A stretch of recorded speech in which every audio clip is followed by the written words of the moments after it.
जय Hind. Preparation judicial channel पे आपका स्वागत है। यह भारतीय संविधान के सीरीज है। भारतीय संविधान का यह छठा सेशन है। छठे सेशन में आपको कार्यपालिका से संबंधित सभी इंपॉर्टेंट एमसीक्यू कराया जा रहा है। कार्यपालिका से संबंधित आपको 100 से ज़्यादा इंपॉर्टेंट एमसीक्यू होगा। यह छठे सेशन का चौथा वीडियो है। आपको 3 अन्य वीडियो बनाया जा चुका है, जिसका लिंक आप इस वीडियो के डिस्क्रिप्शन में देख सकते हैं। तो चलिए शुरू करते हैं। क्वेश्चन नंबर 71, उपराष्ट्रपति के पुनर्निर्वाचन के संबंध में। ऑप्शन नंबर ए, संविधान पूर्णतः मौन है। ऑप्शन बी, संविधान इसे प्रतिबंधित करता है। ऑप्शन सी, संविधान केवल एक बार पुनर्विचार विहित करता है। ऑप्शन डी, संविधान अधिकतम 2 बार के लिए पुनर्विचार विहित करता है। तो उपराष्ट्रपति के पुनर्निर्वाचन के संबंध में क्या सही है? यह क्वेश्चन आपको MP APO 1997 में पूछा जा चुका है। ओके, तो मैं आपको बता दूँ उपराष्ट्रपति पुनर्निर्वाचन के संबंध में क्या सही है।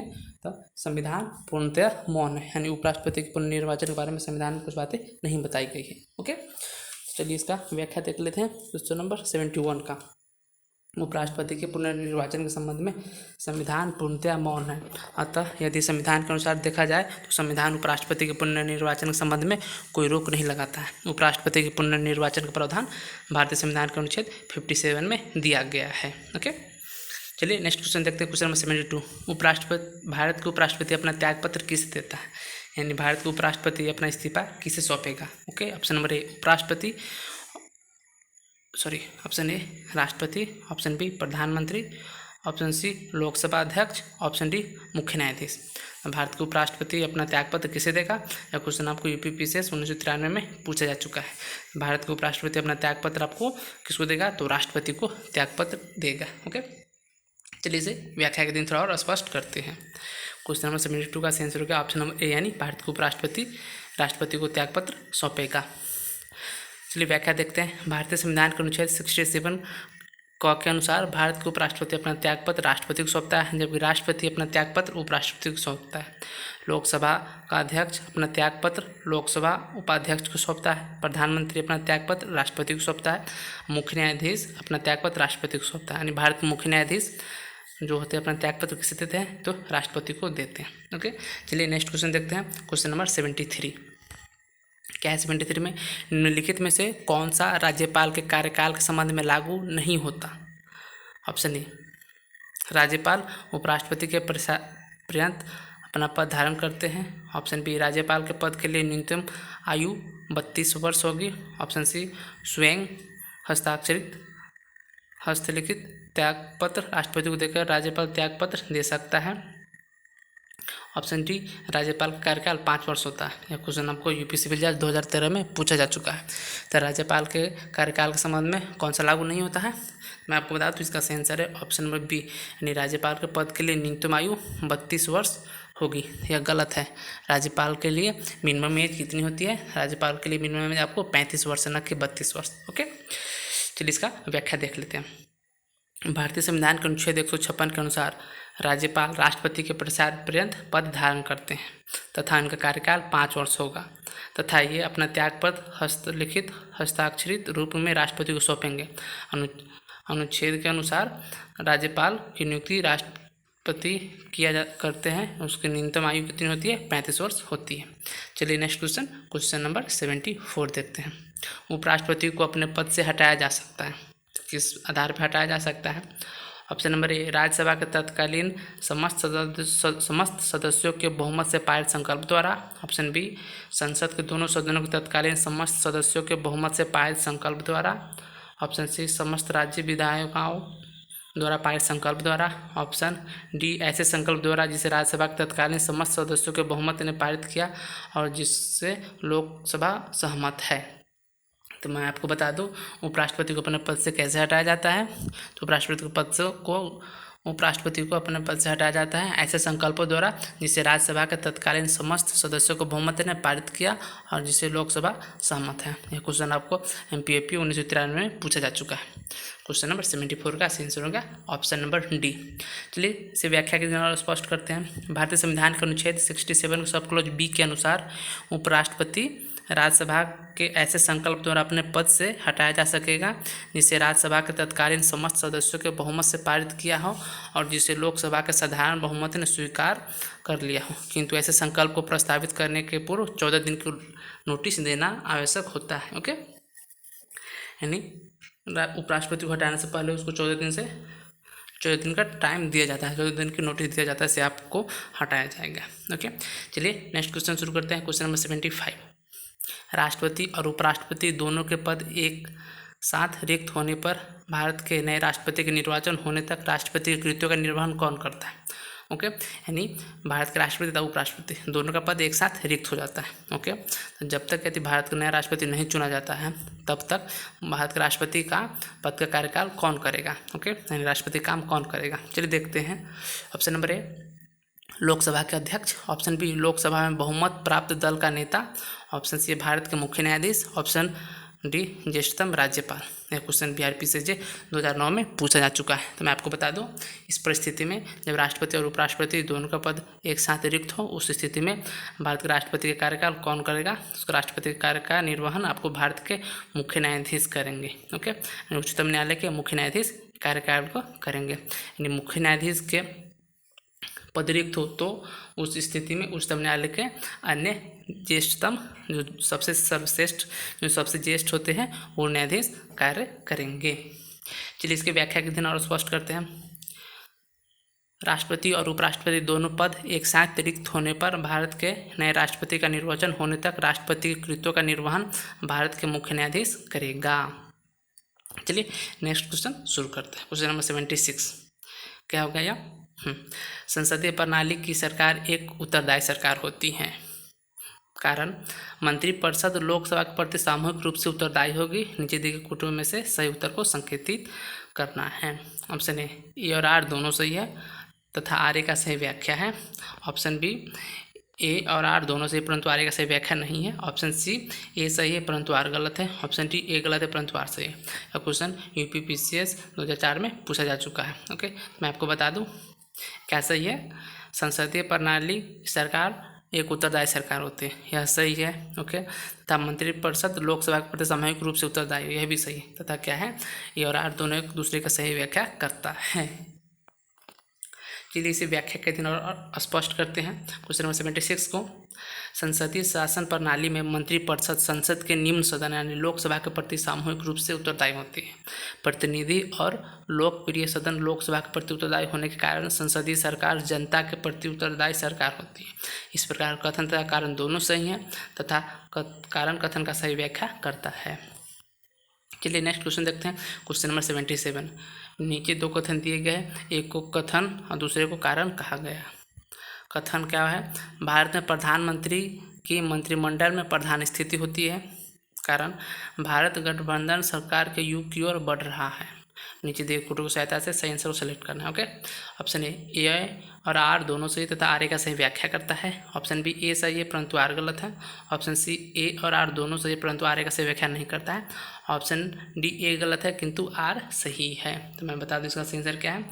सही आंसर यानी ए और आर दोनों सही है परंतु आर का सही व्याख्या नहीं करता है। यानी कहने का मतलब भारत में प्रधानमंत्री की मंत्रिमंडल में प्रधान स्थिति होता है, यह सही है। साथ ही साथ भारत गठबंधन सरकार की ओर बढ़ रहा है, दोनों सही है परंतु क्या है, यह एक दूसरे की व्याख्या नहीं करता है।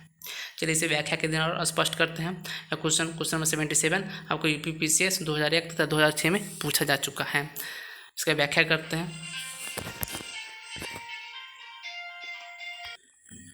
तो क्वेश्चन नंबर 77 का व्याख्या देख लेते हैं। क्या बता रहा है क्वेश्चन नंबर 77 की व्याख्या? कथन तथा कारण दोनों सत्य है किंतु कथन की सही व्याख्या कारण नहीं करता। भारत में प्रधानमंत्री की मंत्रिमंडल में प्रधान स्थिति होती है। राष्ट्रपति द्वारा बहुमत प्राप्त दल के नेता को ही प्रधानमंत्री नियुक्त किया जाता है तथा वर्तमान समय में किसी भी दल को स्पष्ट बहुमत प्राप्त नहीं हो पाने की संभावना बनी रहती है, जिससे गठबंधन सरकार का जन्म होता है, परंतु उसकी स्थिति बहुत कमजोर होती है क्योंकि बहुमत सिद्ध न होने पर सरकार गिरने की संभावना बनी रहती है। ओके, चलिए नेक्स्ट क्वेश्चन देखते हैं। क्वेश्चन नंबर 78, प्रधानमंत्री अपने पद पर राष्ट्रपति के पश्चात पर्यंत बना रहता है। ऐसा कहा जाता है परंतु वास्तव में वह अपने पद पर तब तक बना रहता है जब तक उसे, ऑप्शन नंबर ए, जनता का विश्वास प्राप्त है। ऑप्शन बी लोकसभा का विश्वास प्राप्त है। ऑप्शन सी उस दल का विश्वास प्राप्त है जिसका वो सदस्य है। ऑप्शन डी संसद का विश्वास प्राप्त है। यह क्वेश्चन MPAPO 2008 में पूछा जा चुका है। तो मैं आपको बता दूं इसका सही आंसर है ऑप्शन नंबर बी, यानी लोकसभा का विश्वास प्राप्त रहता है तब तक प्रधानमंत्री अपने पद पर बने रहते हैं। ओके, चलिए इसके व्याख्या देख लेते हैं। भारतीय संविधान के अनुच्छेद 75 का सब क्लॉज 2 के अनुसार प्रधानमंत्री अपने पद पर राष्ट्रपति के प्रसाद पर्यंत बना रहता है, परंतु वास्तविक स्थिति यह है कि वह अपने पद पर तब तक बना रहता है, यानी वह अपने पद पर तब तक बना रह सकता है जब तक उसे लोकसभा का विश्वास प्राप्त है। चलिए नेक्स्ट क्वेश्चन देखते हैं। क्वेश्चन नंबर 79, भारत के प्रधानमंत्री के वेतन एवं भत्ते निश्चित किए जाते हैं। ऑप्शन नंबर ए संविधान द्वारा, ऑप्शन नंबर बी कैबिनेट द्वारा, ऑप्शन नंबर सी संसद द्वारा तथा ऑप्शन डी राष्ट्रपति द्वारा। यह क्वेश्चन MPAPO 2008 में पूछा जा चुका है। तो मैं आपको बता दूं, भारत के प्रधानमंत्री के वेतन एवं भत्ते निश्चित किए जाते हैं। तो किसके द्वारा निश्चित किए जाते हैं? ये निश्चित किए जाते हैं संसद द्वारा। ओके, ये क्वेश्चन MPAPO 2008 में पूछा जा चुका है। भारतीय संविधान के अनुच्छेद 75 का सब क्लॉज 6 के अनुसार भारतीय प्रधानमंत्री के वेतन एवं भत्ते संसद द्वारा निश्चय किए जाते हैं। नेक्स्ट क्वेश्चन, क्वेश्चन नंबर 80, प्रधानमंत्री को उनके विभाग का आवंटन किया जाता है। ऑप्शन ए राष्ट्रपति द्वारा, ऑप्शन बी स्पीकर द्वारा, क्वेश्चन है 80, मंत्रीगण का, न कि प्रधानमंत्री, मंत्रीगण को उनके विभागों का आवंटन किया जाता है। ऑप्शन ए राष्ट्रपति द्वारा, ऑप्शन बी स्पीकर द्वारा, ऑप्शन सी प्रधानमंत्री द्वारा, ऑप्शन डी इनमें से कोई नहीं। मैं आपको बता दूं, मंत्रीगण को उसके विभाग का आवंटन किया जाता है कैसे? तो राष्ट्रपति द्वारा मंत्रीगण को उसके विभाग का आवंटन किया जाता है। ओके, यह क्वेश्चन MPAPO 2008 में पूछा जा चुका है। भारतीय संविधान के अनुच्छेद 77 एंड 77 के अनुसार क्या होता है? मंत्रीगण को उनके विभाग का आवंटन प्रधानमंत्री की संतुष्टि पर राष्ट्रपति द्वारा किया जाता है। Okay, next question, question number 81, प्रशासकीय प्राधिकरण अधिनियम 1958 के अंतर्गत राज्य प्रशासकीय प्राधिकरण का गठन कौन कर सकता है? ऑप्शन नंबर ए भारत के राष्ट्रपति, ऑप्शन बी उच्चतम न्यायालय, ऑप्शन सी सांसद, ऑप्शन डी सब प्रांतीयधिक राज्य सरकार। यह क्वेश्चन UP सिविल जज 2012 में पूछा जा चुका है। तो प्रशासकीय प्राधिकरण अधिनियम 1985 के अंतर्गत राज्य प्रशासकीय प्राधिकरण का गठन कौन करता है? तो भारत के राष्ट्रपति इसका गठन करता है। चलिए इसका व्याख्या देख लेते हैं। प्राधिकरण अधिनियम 1958 के तहत राज्य प्रशासकीय प्राधिकरण का गठन केंद्र सरकार द्वारा अधिसूचना जारी करके किया जाता है। राज्य प्रशासकीय प्राधिकरण के अध्यक्ष एवं सदस्यों की नियुक्ति राष्ट्रपति द्वारा भारत के मुख्य न्यायाधीश एवं संबंधित राज्य के राज्यपाल द्वारा किया जाता है। ओके, चलिए नेक्स्ट क्वेश्चन देखते हैं। क्वेश्चन नंबर 82, वित्त आयोग में अध्यक्ष सहित सदस्यों की संख्या कितनी होती है? ओके, एंड जो वित्त आयोग होता है उसमें अध्यक्ष सहित सदस्यों की कुल संख्या कितनी होती है? Option number A 3, option B 4, option C 5, option D 7। मैं आपको बता दूं, वित्त आयोग में अध्यक्ष सहित सदस्यों की कुल संख्या कितनी होती है? तो कुल संख्या 5 होती है। चलिए इसे व्याख्या का अध्ययन देख लेते हैं। क्वेश्चन MPAPO 2008 में पूछा जा चुका है। भारतीय संविधान के अनुच्छेद 280 के सबखंड 1 के अनुसार उसमें यह उल्लेख करता है कि राष्ट्रपति संविधान के प्रारंभ से 2 वर्ष के भीतर और तत्पश्चात प्रत्येक 5 वर्ष की समाप्ति पर या उससे पहले किसी समय जिसे वह आवश्यक समझे एक वित्त आयोग गठित करेगा। वित्त आयोग में एक अध्यक्ष और 4 सदस्य होंगे। संसद विधि द्वारा आयोग के सदस्यों के लिए अपेक्षित अर्हताओं को विहित करेगी और उस रीति की अवधारणा करेगी जिससे उसका चयन किया जाए। आयोग के सदस्य राष्ट्रपति के आदेश में विनिर्दिष्ट अवधि तक पद धारण करेंगे और वे पुनर्नियुक्त होते भी अहर्य रहेंगे। आयोग अपनी प्रक्रिया स्वयं अवधारित करेगा तथा उसे एक सिविल न्यायालय की सभी शक्ति प्राप्त होंगी। ओके, चलिए नेक्स्ट क्वेश्चन एक बार फिर बता दें। वित्त आयोग में अध्यक्ष सहित सदस्यों की संख्या कुल कितनी होती है? कुल 5 होती है। नेक्स्ट क्वेश्चन, क्वेश्चन नंबर 83, वित्त आयोग का राष्ट्रपति द्वारा गठन किया जाएगा प्रत्येक, यानी वित्त आयोग का राष्ट्रपति द्वारा गठन किया जाता है प्रत्येक कितने वर्ष पर? ऑप्शन नंबर ए प्रत्येक, ऑप्शन ए 2 वर्ष में, ऑप्शन बी 3 वर्ष में, ऑप्शन सी 5 वर्ष में, ऑप्शन डी 4 वर्ष में है। ये क्वेश्चन बिहार सिविल जज 2009 में पूछा जा चुका है। तभी उपरोक्त प्रश्न को व्याख्या में बताया गया था। वित्त आयोग का गठन राष्ट्रपति द्वारा किया जाता है, प्रत्येक 5 वर्ष के लिए किया जाता है। Okay, next question number 84। Bharat के संविधान में संसदीय प्रणाली की सरकार की आधारशिला है। ऑप्शन नंबर ए अनुच्छेद 74 के सब क्लॉज 1 में, ऑप्शन बी अनुच्छेद 75 के सब क्लॉज 1 में, ऑप्शन सी अनुच्छेद 74 के सब क्लॉज 2 में, ऑप्शन डी अनुच्छेद 74 के सब क्लॉज 3 में। यह क्वेश्चन यूपीपीसीएस 2004 से 2008 में पूछा जा चुका है। तो आपको बता दूं, भारत के संविधान में संसदीय प्रणाली सरकार का आधारशिला कौन अनुच्छेद के अंतर्गत आ जाता है? तो अनुच्छेद 74 के सब क्लॉज 1 के अधीन आ जाता है। ओके, चलिए इसका व्याख्या देख लेते हैं। भारतीय संविधान के अनुच्छेद 74 के सब क्लॉज 1 में राष्ट्रपति को उसके कार्य में सहायता और सलाह देने के लिए एक मंत्रिपरिषद का प्रावधान किया गया है। संविधान के यही प्रावधान भारत में संसदीय शासन प्रणाली की आधारशिला है। हमारे संविधान में निर्वाचित राष्ट्रपति कार्यपालिका का प्रधान कौन होता है? तो राष्ट्रपति। निर्वाचित राष्ट्रपति के साथ साथ इंग्लैंड की संसदीय प्रणाली को अपनाया गया है। भारत में राष्ट्रपति कार्यकाल का संवैधानिक औपचारिक प्रमुख होता है। कार्यपालिका का वास्तविक शक्ति लोकसभा के प्रति उत्तरदायी मंत्रिपरिषद में निहित होता है। यह प्रावधान अनुच्छेद 74 में राष्ट्रपति से अपेक्षा की गई है, वह अपनी शक्ति का प्रयोग मंत्रिपरिषद की सलाह से करेगा। Okay, next question number 85।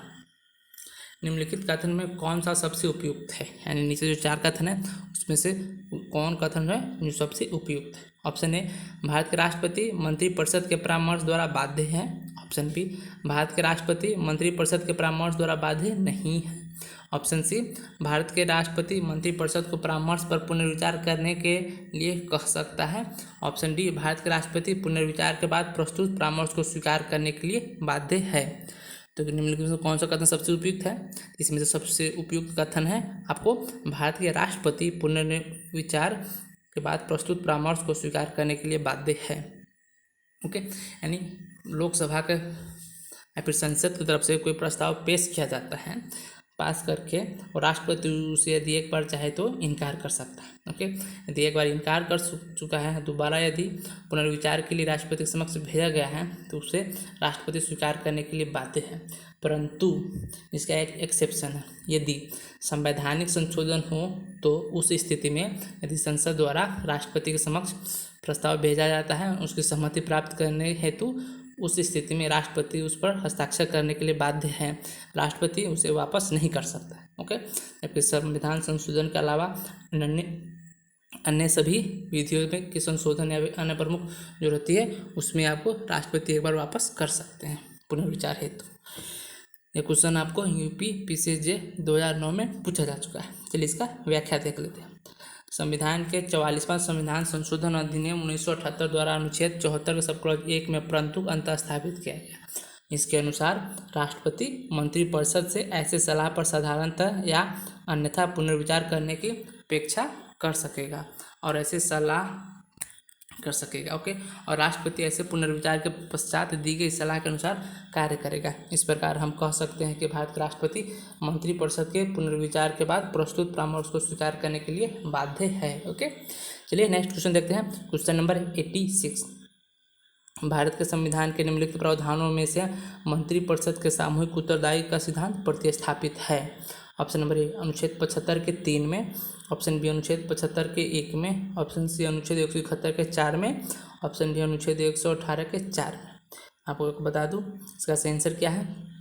Question number 86 का सही आंसर है ऑप्शन नंबर ए, यानी अनुच्छेद 75 के सब क्लॉज 3 में क्या बताया गया है? मंत्रिपरिषद के सामूहिक रूप से उत्तरदायित्व का सिद्धांत प्रतिस्थापित किया गया है। यह क्वेश्चन आपको यूपीएससीएस 2009 में पूछा जा चुका है। ओके, तथा यूपी सिविल जज 2014 में भी पूछा जा चुका है। चलिए इसकी व्याख्या देखते हैं। व्याख्या में क्या है? भारतीय संविधान के अनुच्छेद 75 के 3 के अनुसार मंत्रिपरिषद लोकसभा के प्रति सामूहिक रूप से उत्तरदायी होंगी। Next question number 87। निम्नलिखित में से कौन संसदीय शासन प्रणाली के लिए सही नहीं है? ओके, ऑप्शन नंबर ए राज्य अध्यक्ष व्यवस्थापिका के निम्न सदन को भंग कर सकते हैं।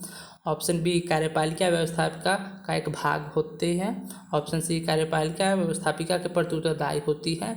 ऑप्शन डी सभी मंत्री व्यवस्थापिका के निम्न सदन के सदस्य होते हैं। निम्नलिखित में कौन सा संसदीय शासन प्रणाली के लिए सही नहीं है?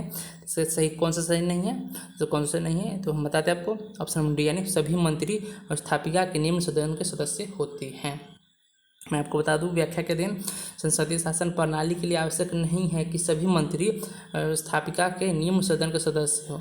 निम्न सदन बोले तो लोकसभा, उच्च सदन, राज्यसभा, यानी जो सभी मंत्री होते हैं आवश्यक नहीं है कि वह सभी निम्न सदन यानी कि वो लोकसभा को, वह राज्यसभा के सदस्य भी हो सकते हैं। ओके, फिर से एक बार व्याख्या देख ले। संसदीय शासन प्रणाली के लिए आवश्यक नहीं है कि सभी मंत्री स्थापिका के निम्न सदन के सदस्य हो, वे संसद के किसी भी सदन के सदस्य हो सकते हैं। ओके, चलिए नेक्स्ट क्वेश्चन देखते हैं। क्वेश्चन नंबर 88, केंद्रीय मंत्रिपरिषद नियुक्त की जाती है किसके द्वारा? ऑप्शन नंबर ए प्रधानमंत्री द्वारा, ऑप्शन बी राष्ट्रपति द्वारा, ऑप्शन सी संसद द्वारा, ऑप्शन डी उपराष्ट्रपति द्वारा। ओके, मैं आपको बता दूं केंद्रीय मंत्रिपरिषद की नियुक्ति किसके द्वारा की जाती है? केंद्रीय मंत्रिपरिषद की नियुक्ति की जाती है भारत के राष्ट्रपति द्वारा। ओके, चलिए इसका व्याख्या देख लेते हैं। क्वेश्चन आपको MPAPO 2008 में पूछा जा चुका है। भारतीय संविधान के अनुच्छेद 75 के सब क्लॉज 1 के अनुसार केंद्रीय मंत्रिपरिषद की नियुक्ति राष्ट्रपति द्वारा प्रधानमंत्री की सलाह से की जाती है तथा अनुच्छेद 75 के 2 के अनुसार मंत्रीगण राष्ट्रपति के पश्चात पर्यंत पद धारण करेंगे। ओके, चलिए नेक्स्ट क्वेश्चन देखते हैं। क्वेश्चन नंबर 89, यदि कोई व्यक्ति संसद के किसी भी सदन का सदस्य न हो तो केंद्र में मंत्री निम्नलिखित अवधि से अधिक के लिए नियुक्त नहीं हो सकती। ऑप्शन ए 18 महीने, ऑप्शन बी 6 महीने, ऑप्शन सी 9 महीने, ऑप्शन डी 12 महीने। तो क्वेश्चन UPPCS 1994 में पूछा जा चुका है।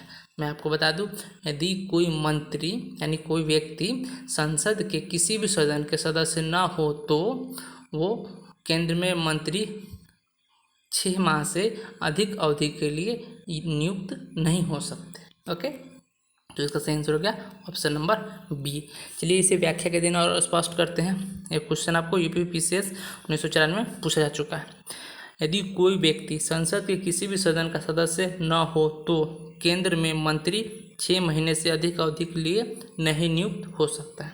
अनुच्छेद 75 के सब क्लॉज 5 के अनुसार इससे यह स्पष्ट है कि कोई बाहरी व्यक्ति भी मंत्री बन सकता है, किंतु उसे 6 माह के भीतर संसद के किसी सदन का सदस्य बनाया जाना चाहिए। यदि वह ऐसा नहीं कर पाता तो उसे अपने मंत्री पद से त्यागपत्र देना होता है। ओके, चलिए नेक्स्ट क्वेश्चन देखते हैं। क्वेश्चन नंबर 90, भारतीय संविधान के किस अनुच्छेद में भारत में प्रधानमंत्री के प्रावधान का उल्लेख है? ऑप्शन ए अनुच्छेद 73, ऑप्शन बी अनुच्छेद 74, ऑप्शन सी अनुच्छेद 75 तथा ऑप्शन डी अनुच्छेद 74 के sub clause 1। Question Bihar RGS 2016 में पूछा जा चुका है। तो मैं आपको बता दूं भारतीय संविधान के अनुच्छेद 74 के सब क्लॉज 1 में उल्लिखित है कि भारत में प्रधानमंत्री पद का प्रावधान किया गया है। ओके, चलिए इसकी व्याख्या देख लेते हैं। भारतीय संविधान के अनुच्छेद 74 सब क्लॉज 1 में मंत्रिपरिषद के शीर्ष पर प्रधानमंत्री होंगे। अतः अनुच्छेद 74 के 1 में प्रधानमंत्री पद का उल्लेख किया गया है। इस वीडियो में आज तक यही नहीं, यानी इस वीडियो में आपको क्वेश्चन 70 से लेकर 71 से लेकर 90 तक कराया जा चुका है और अन्य वीडियो का लिंक आप इस वीडियो के डिस्क्रिप्शन में देख सकते हैं। अपना कीमती समय मेरे साथ साझा करने के लिए आपका बहुत बहुत शुक्रिया।